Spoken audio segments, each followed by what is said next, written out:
to our show. Hack and slash the planet. Hack the planet! Hello and welcome to our show.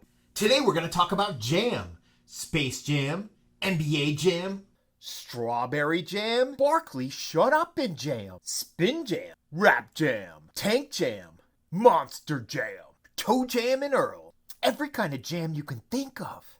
Jammed. Raspberry. There's only one man who would dare give me the raspberry. The radar, sir. It appears to be. Hi, this is Michael Jordan. Welcome to Michael Jordan in Flight. In 1993, the world got jammed for the first time. NBA jammed. All of a sudden, my friend's basement was filled with boom, Shaka Laka. We had a blast, picking out our favorite teams and, of course, our favorite players. Any of the dream team, these guys were everywhere. You couldn't turn around and not see them. Many know it as the Dream Team. This would be Magic Johnson, Larry Bird, Charles Barkley, Karl Malone, Patrick Ewing, and of course, Michael Jordan. Making the world look like babies. Making the world look like children. They literally brought the boom shakalaka to the Olympics and crushed everybody. Give it a try. Press that button.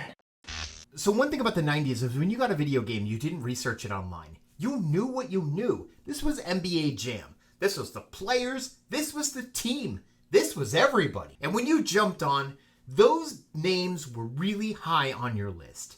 We went over to my friend's house to play NBA Jam, and they have all the teams you know, and they have the Bulls, and they have every player you can think of. Something really strange happened.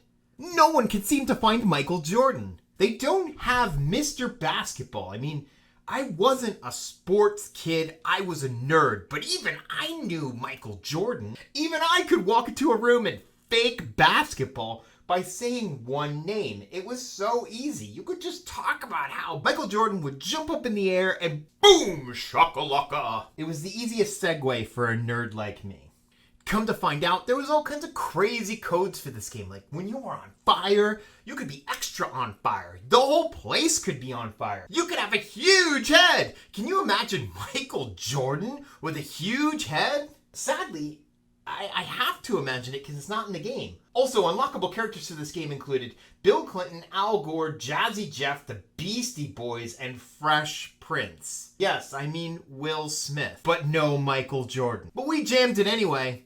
I guess we just thought that maybe Michael Jordan was too good for video games. Now, it turns out that Michael Jordan couldn't get the proper licensing to have his face in NBA Jam. Think of it, this dude was just so big that he didn't have time to worry about whether he'd be in a video game or not.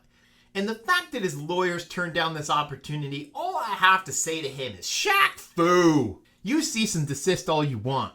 I'm moving on. Now, press that button. And we all did move on. And I kind of thought, maybe Michael Jordan just missed his window. Or at least so we thought. 3 years later, Michael Jordan would get his boom shakalaka. Michael Jordan was about to be bigger than big. He was about to be the size of the planet. Because in 1996, a little animated movie called Space Jam destroyed the 90s. Oh, baby. Space Jam was awesome. Everything about Space Jam was awesome. I love Bugs Bunny. A huge Bugs Bunny fan. His humor is just the best. And they were all here in this movie, even ones that hadn't been seen in years. And Michael Jordan just stepped out onto the field. And you almost had to wonder if he was looking at the camera and saying, yeah, you know what I'm talking about. I'm back, and I don't need some NBA Jam. I got me some Space Jam. Space Jam was basically Who Framed Roger Rabbit 2.0. It was the second installment on something so groundbreaking that everybody knew what it was. Just like Who Framed Roger Rabbit, Space Jam had to have their smoking babe. Fuzzy little rabbit with a banging body and doe eyes named Lola Bunny. Did you know that the first appearance of Lola Bunny is in the Space Jam film? Ever get to wondering why that is? She was engineered to be this movie's Jessica Rabbit. And it worked! People went bonkers for this Babelicious bunny. They went nuts! In fact, to this day, they still go nuts. Don't ask. This is it. We don't have a lot of time. I'll explain everything. Just press that button.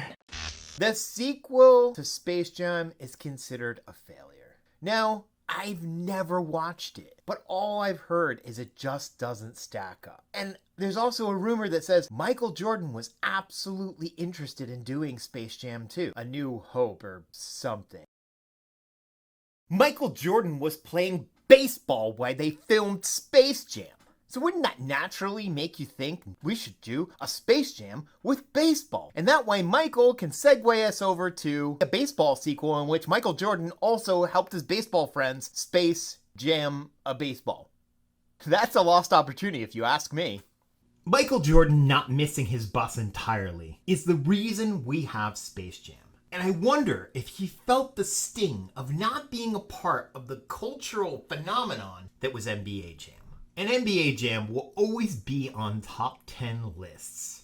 But I think that the people who played it during the 90s, who expected to see Michael Jordan, had to wait 3 more years for him to team up with a female bunny so that they could get their rocks off.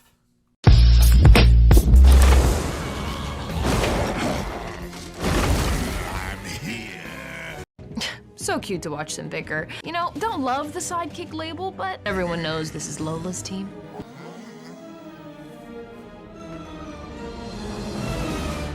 Let's play some. Stop it. Get some help.